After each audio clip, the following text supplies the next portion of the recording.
आणि यानंतर आपण कोकणातल्या चिपळूणमध्ये जाऊयात. शरद पवार बोलतायत.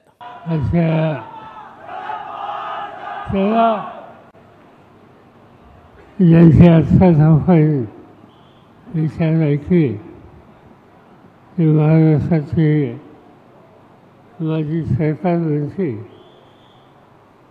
आणि कराची आमदार बाळासाहेब पाटील या ठिकाणी उपस्थित असलेले माझे जुने सहकारी माझे आमदार डॉक्टर चंद्रकांत भोकर, माझे आमदार रवींद्र कदम, राष्ट्रवादी काँग्रेस पक्षाचे उपाध्यक्ष कुमार शेटे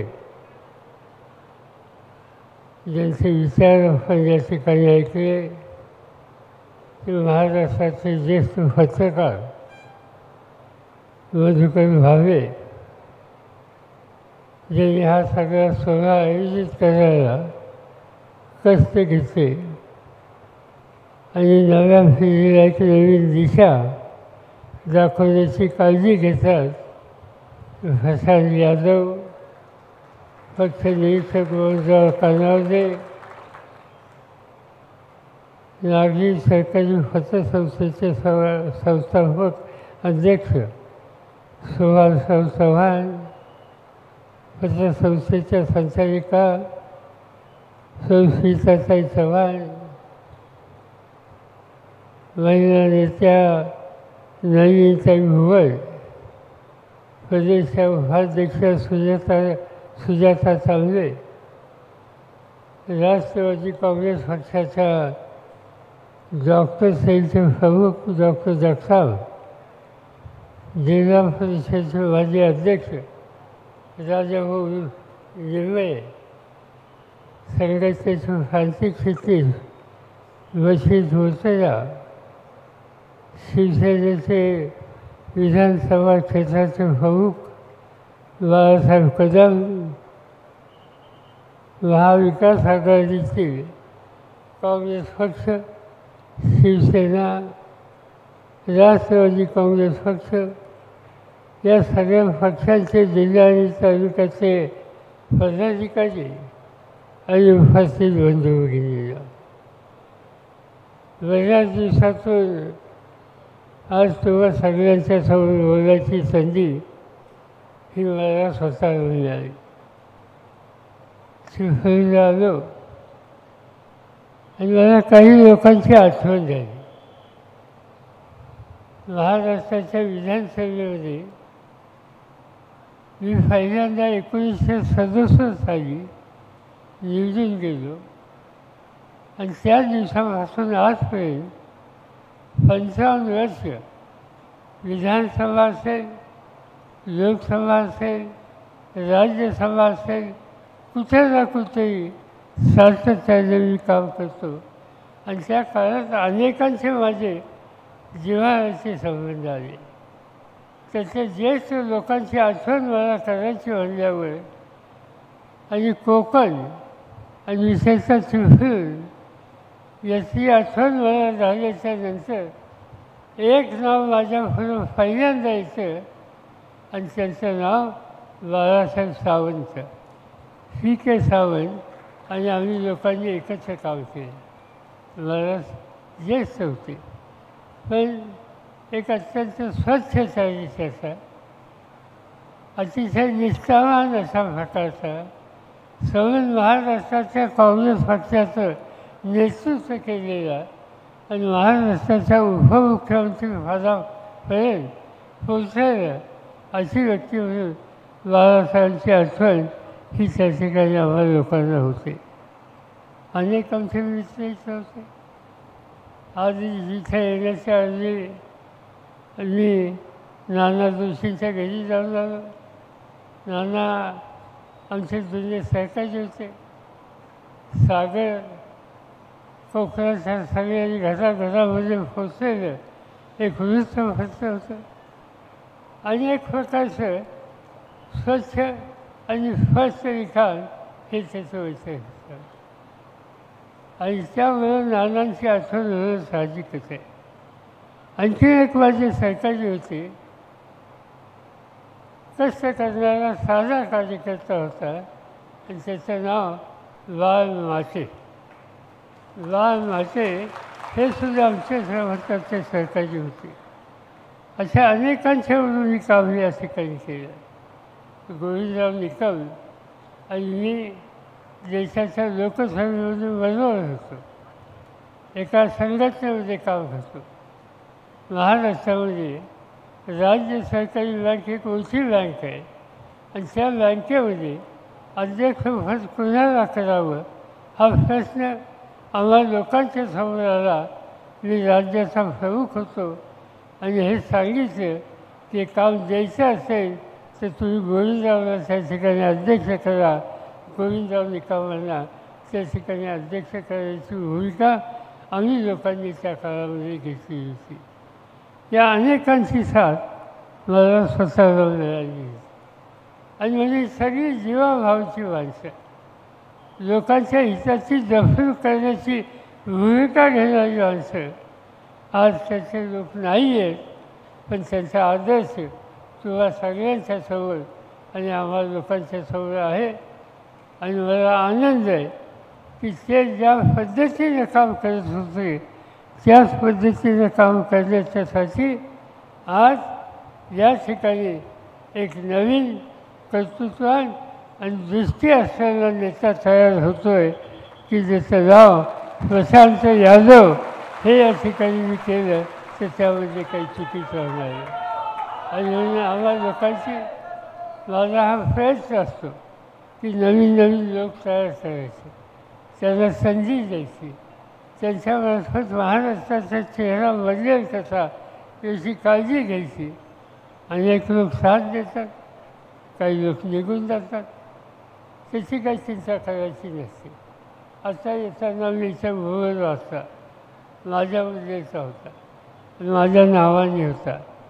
त्याच्यात होतं लिहिलं माझा फोटो आणि मला दाखवलं आणि मी येतो आहे असं लिहिलं होतं.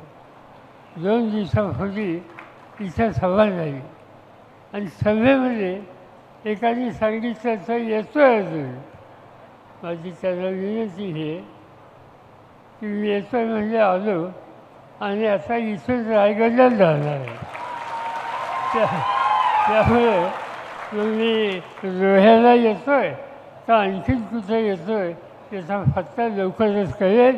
त्याला काय फारसा वेळ लागणार नाही हे या ठिकाणी मला सांगायची गरज आहे. आज ज्यांच्या हातात सत्ता आहे त्या सत्तेचा वापर योग्य पद्धतीने केला जात नाही. ते राज्य पातळी असो, केंद्र पातळी असो. ज्याचा उल्लेख आता बाळासाहेब सावंतांनी केला. सिंधुदुर्ग जिल्ह्यामध्ये छत्रपतींचा पुतळा उभा केला आणि तो फाडला. आम्ही चौकशी केली. सरकारच्या वतीनं आम्हाला सांगण्यात आलं. मी नेव्हीला विचारलं. नेव्ही एकेकाळी देशाचा संरक्षण मंत्री म्हणून मी काम केलं आणि त्यामुळे नेव्हीसुद्धा माझ्या हाताखाली एकेकाळी होती. त्याच्या वरिष्ठाच्या वरिष्ठ अधिकाऱ्याला मी विचारलं हे कशामुळे झालं. ते त्यांनी राज्य सरकारला विचारलं आणि राज्य सरकारने सांगितलं की वारा जास्त आला आणि वाऱ्यामुळे पुतळा पाहिजे. तुम्ही मुंबईला जाता, शिवाजी पार्कला गेला असेल, शिवाजी महाराजांचा पुतळा तिथे. तुम्ही इंडिया गेटला गेला असेल, गेटवे ऑफ इंडियाच्या समोर शिवाजी महाराजांचा पुतळा आहे आणि हे पुतळे 80 वर्षाच्या पूर्वी उभे. समुद्राच्या जवळ आहे, भरपूर वारा आहे. त्या पुतळ्याला कधी धक्का बसला नाही आणि सिंधुदुर्गाचा पुतळा पडतो आणि वाऱ्यामुळे काय चालले हे स्वच्छ. त्याच्यामध्ये कसं आहे की पुतळ्याच्या उभारणीसाठी सुद्धा भ्रष्टाचार या ठिकाणी आहे. महाराजांचा पुतळा आणि तिथेसुद्धा पैसे खायला तुम्ही शोधत नाही. कसे लोक आहेत. महाराज आपल्या सैन्याला, आपल्या अधिकाऱ्यांना आदेश द्यायचे. त्यांनी आदेश दिला की तुम्ही खेड्यापाड्यात जात असाल तर शेतकऱ्याच्या शेताच्या पिकाच्या देणार त्याच्या देशाला सुद्धा हातवू नका, त्याचं रक्षण करा. अशा सगळ्या जातीच्या लोकांना घेऊन जा. या सगळ्यांच्या हिताची जपणूक ही तुमची माझी जबाबदारी आहे. आणि हे खरं रयतेचं राज्य, हा आदेश, हा सल्ला, ही भूमिका घेणारे शिवछत्रपती आणि आज त्यांचा पुतळा उजाळला जातो, उद्ध्वस्त होतो आणि एक प्रकारचं चित्र समजून देशामध्ये वाईट होतं. याचा अर्थ भ्रष्टाचार कुठल्या लेवलला पोचला. मी काल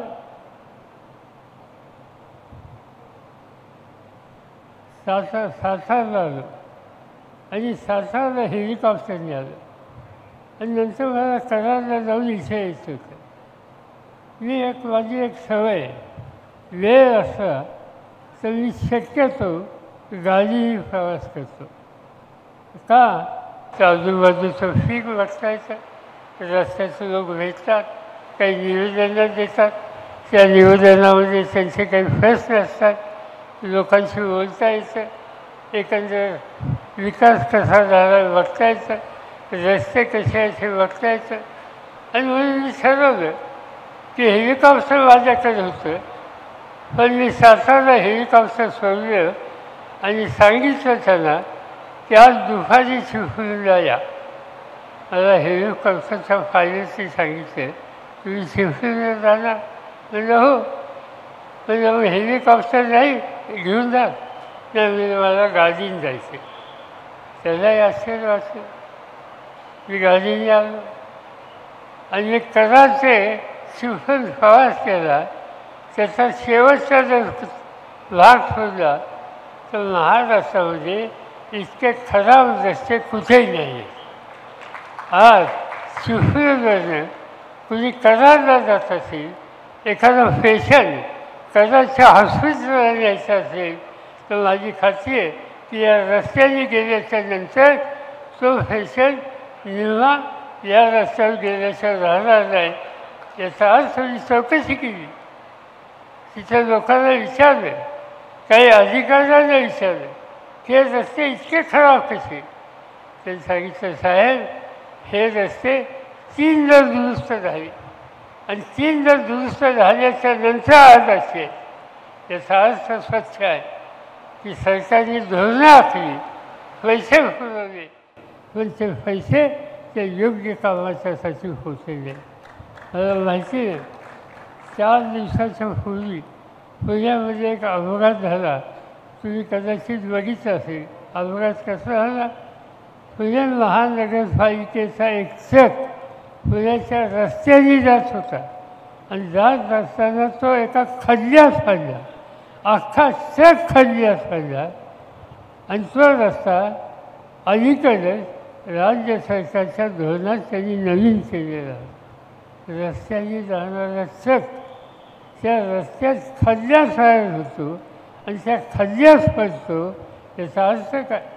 याचा अर्थ स्वच्छ आहे की या लोकांना कुठं आणि किती भ्रष्टाचार करावा त्याच्या मर्यादा राहिलेली नाही आणि याची किंमत शेवटी तुमच्यासारख्या नागरिकांना द्यावी लागते. माझ्यासारखी व्यक्ती गाडीने प्रवास करतो म्हणून माझ्यासारख्याला हे कळतं. इथून पुढं मुंबईला गेल्याच्या नंतर राज्याचे मुख्यमंत्री असोत, त्यांचे अधिकारी असोत, त्यांच्या नजरेवर ही गोष्ट आणल्याशिवाय राहणार नाही. आज हे तुमचे रस्ते खराब झालेले, याला काही अर्थ नाही. त्याच्या दुरुस्तीच्या उद्देशाचा निकाल हा घ्यावा लागला. अनेक प्रश्न आपल्या सगळ्यांच्या समोर आहे. सत्ता येते आणि जाते. सत्ता ज्याला मिळते त्यांनी संयम ठेवायचा असतो. सत्ता असेल त्यावर जमिनीवर पाय ठेवायचे असतात आणि सत्ता नसेल तर चिंता करायची नसते, काम करत राहायचं असतं. या जिल्ह्यात काय झालं माहिती आहे? हा जो जुना जिल्हा आहे, या जुन्या जिल्ह्यामध्ये एक मुख्यमंत्री होते. ते मुख्यमंत्री सिंधुदुर्गाचे होते आणि अलीकडे मी बघतो की मुख्यमंत्री मी मुख्यमंत्री होतो. माझ्या घरात एक मुलगी आहे. आज देशाच्या पार्लमेंटमध्ये चांगलं काम करणारी व्यक्ती म्हणून तिचा लौकिक आहे. विनम्रपणा हा तिचं वैशिष्ट्य आहे. पण मी अलीकडे बघतो, सिंधुदुर्ग जिल्ह्याने एक मुख्यमंत्री केला. माझ्याबरोबरही त्यांनी काम केलं, त्यांच्याबद्दलची मला काही म्हणायचं नाही. पण त्यांचे चिरंजीव ज्या पद्धतीनं बोलतात हल्ली, ज्या पद्धतीने टीका टिप्पणी करतात, मी महाराष्ट्राच्या इतिहासामध्ये कुठल्या मुख्यमंत्र्याची पुढची पिढी या प्रकारची झालेली पाहिली नाही. आज त्या लोकांची भाषा ही कशा प्रकारची भाषा आहे? समाजामध्ये सगळ्या जातीचे धर्माचे लोक असतात. भारत हे राष्ट्र सगळ्या जातीचे भाषाच्या धर्माच्या लोकांचे. इथं हिंदू आहेत, इथं मुस्लिम आहेत, इथं शीख आहेत, इथं ख्रिश्चन आहेत. आणि तुमच्या राज्याच्या एका केंद्रीय मंत्र्याची मुलं मुस्लिम समाजाच्या संबंधी या पद्धतीची जाहीर भाषणे पुन्हा पुन्हा करतात आणि त्याला अमर घालायचं काम तुम्ही केलं जात नाही. या उलट टेलिव्हिजनवर त्यांनी बोलावं याची काळजी घेतली जाते. त्याचा अर्थ सत्य आहे की सत्ता ही डोक्यामध्ये गेलेली आहे आणि ज्यावेळेस सत्ता डोक्यात जाते लोक कधीच एक होतात आणि त्यांना त्यांची सत्ता ही दाखवण्याचं राहणार नाही. आज ही स्थिती या ठिकाणी. त्यांना दोष द्यावा का नाही मला कळत नाही. आणि त्याचं कारण 8 दिवसाच्या पूर्वी देशाचे प्रधानमंत्री काश्मीरला गेले, आणखीन त्या ठिकाणी प्रचाराला गेले. त्यांचा अधिकार आहे, मत मागायचा त्यांचा अधिकार आहे, त्यांची भूमिका मांडायचा अधिकार आहे. प्रधानमंत्री ही एक संस्था आहे, इन्स्टिट्यूशन आहे आणि तिचा सन्मान ठेवणं ही तुमची माझी सगळ्यांची जबाबदारी आहे आणि ती काळजी आम्ही लोक घेत असतो. पण प्रधानमंत्र्यांनी सुद्धा सामान्य लोकांची, अन्य घटकांची प्रतीक्षा ठेवली पाहिजे. प्रधानमंत्री गेले त्या ठिकाणी. काश्मीरमध्ये एक विशिष्ट स्थिती आहे. काश्मीरच्या सीमेवर पाकिस्तानची सीमा आहे आणि त्यामुळे आपल्या नेहमीच त्या भागामध्ये खबरदारी घ्यावी लागते. लोकांना एकत्र ठेवावं लागतं. प्रधानमंत्री त्या ठिकाणी गेले, निवडणूक होत्या. तिथं काँग्रेस पक्ष आणि फारुख अब्दुल्ला यांचा पक्ष दोन्ही एकत्र निवडणूक लढत होत आहे. एकत्र निवडणूक लढवायला गेली. त्या ठिकाणी प्रधानमंत्र्यांनी जाऊन विकासाचं काम मांडलं असतं तर मी समजू शकलो असतं.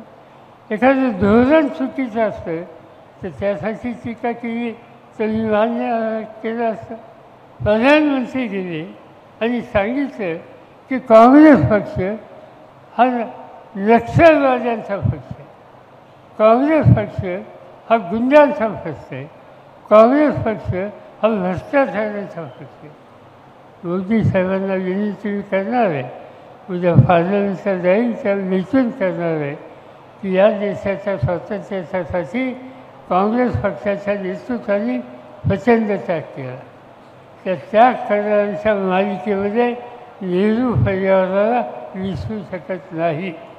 स्वातंत्र्य मिळाल्याच्या नंतर जवाहरलाल नेहरूंनी नवीन हिंदुस्थान उभं करण्याच्यासाठी जे योगदान दिलं हा या देशाच्या इतिहासाचा भाग आहे. जवाहरलाल नेहरू गेल्याच्या नंतर इंदिरा गांधींनी दुनियामध्ये या देशाची प्रतिष्ठा जी वाढवली ती आम्ही कधी विसरू शकत नाही. एका महिलेनं दुनियेमध्ये या देशाची इज्जत वाढवली. मला आठवतं आहे मी एक दिवशी रशियामध्ये गेलो होतो आणि रशियामध्ये गेल्याच्या नंतर तिच्या एका अधिकाऱ्यांनी मला एक गोष्ट सांगितली इंदिरा गांधींच्याबद्दल. काय गोष्ट होती? इंदिरा गांधी प्रधानमंत्री होते. त्या गेल्या रशियाला. रशिया आपला मित्र पक्ष. पद्धत अशी असते की एका देशाचा प्रधानमंत्री दुसऱ्या देशात जेव्हा जातो तेव्हा त्याच्या स्वागताला त्या देशाचा प्रधानमंत्री येतो. सोनिया इंदिरा गांधी उतरल्या मॉस्कोच्या विमानतळावर. त्यांना घ्यायला एक उपमंत्री आला. मंत्रीसुद्धा नाही, कॅबिनेट मंत्री नाही, प्रधानमंत्री नाहीच नाही. तिथं प्रधानमंत्र्यांच्यासाठी उतरायची जागा आहे, त्याला क्रेमलिन म्हणतात. तो वाडा होता, राजवाडा आहे. इंदिरा गांधींची व्यवस्था क्रेमलिनला केली होती. इंदिरा गांधी उतरल्या विमानात, त्यांचं स्वागत करायला कोणी नव्हतं. भारताचे राजदूत त्या ठिकाणी होते. त्यांनी सांगितलं इंदिरा गांधींनी, माझी व्यवस्था कुठे आहे?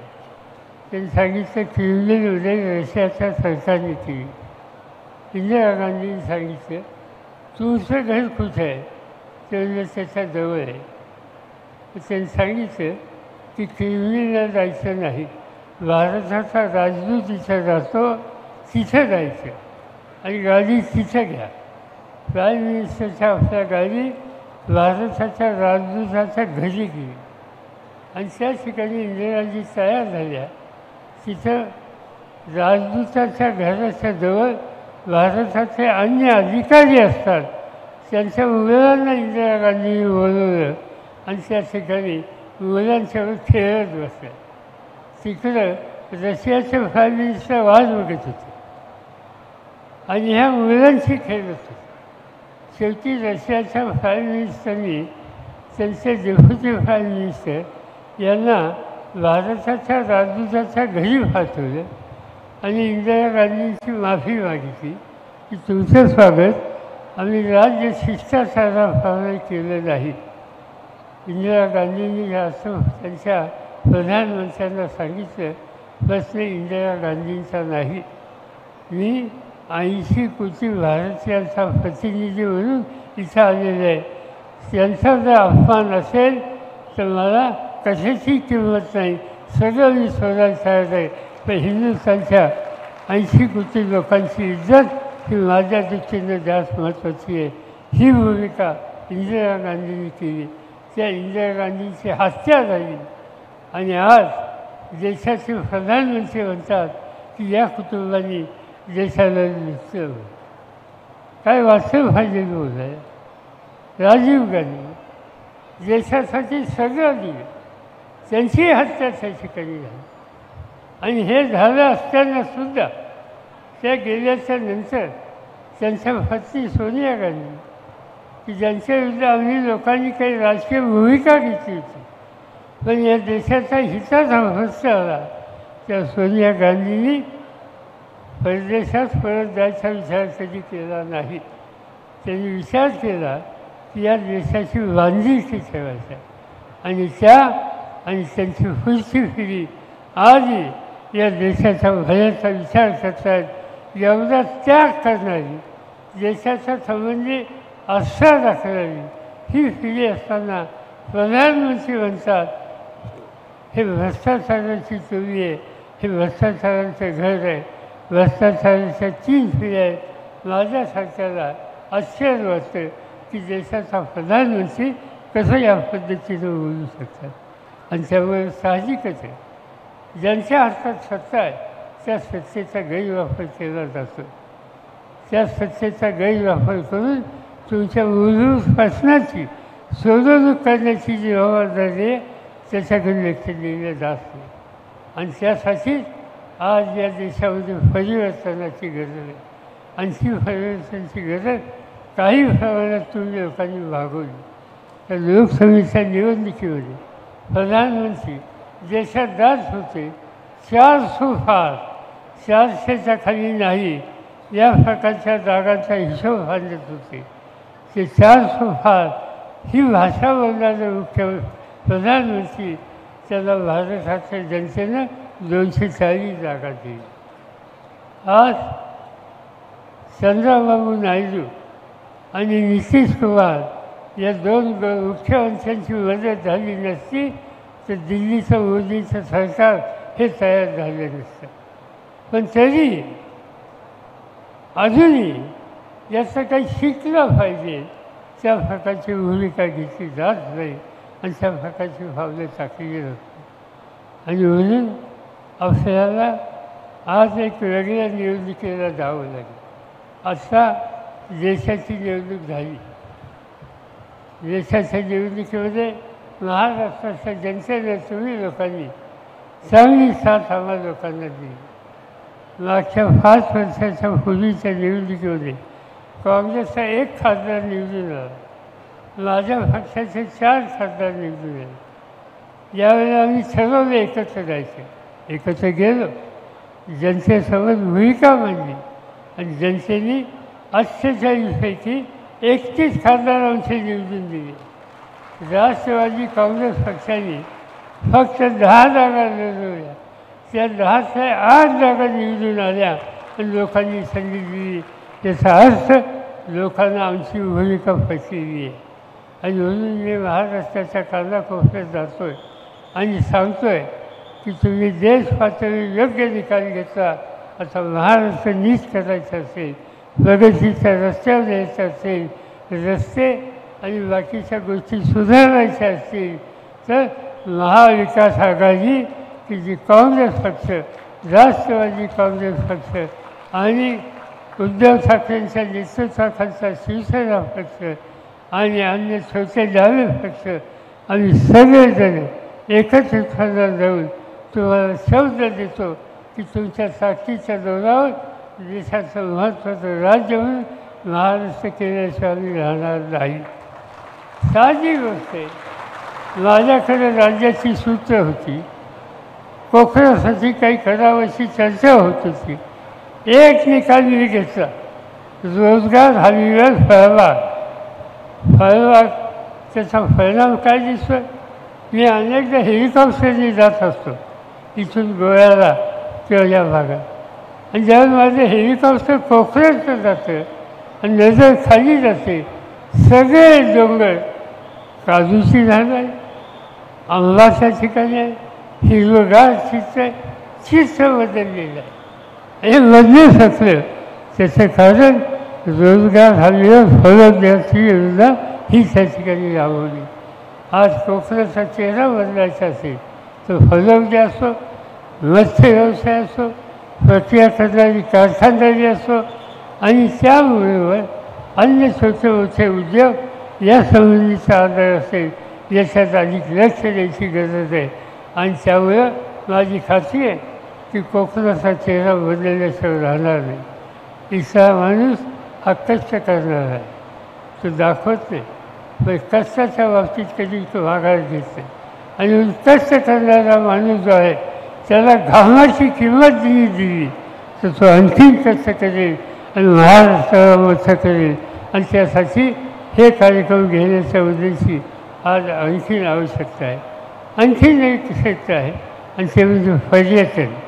त्या पर्यटनामध्ये उत्तम सुविधा या ठिकाणी दिली तर या ठिकाणी आणखीन विकास हा झाल्याशिवाय राहणार नाही. आणि त्यासाठी आजचे राज्यकर्ते बदलले पाहिजेत आणि हेच काम उद्देशाला आपल्याला करायचं आहे. मला आनंद आहे की प्रशांत यादवांच्या सारखा एक तरुण कार्यकर्ता इथं काहीतरी बदल करतो. 40,000 50,000 लिटर दूध चिपळूण आजूबाजूला होतं, त्याच्यावर प्रक्रिया करणारी वैशिष्ट्यीसारखी कंपनी उभी होते.